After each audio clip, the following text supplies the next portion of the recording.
In this act, the male did not ejaculate often, but drew the orgasmic sexual energy into the body. And whereas the female woman ejaculated often and experienced multi-orgasms and drew the sexual energy inwards to the body.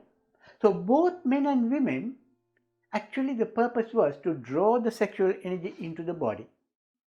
Male by not ejaculating, but woman by ejaculating. Now what is the purpose of this? The purpose is they use the sexual energy to multiply the chi energy in our body.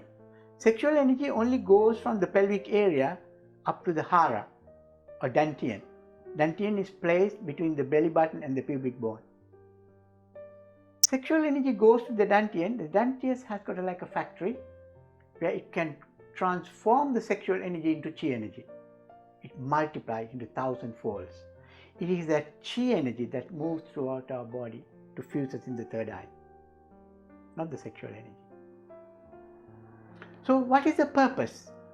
By allowing the chi energy to move throughout our body, what it does is it empowers them, both the man and the woman.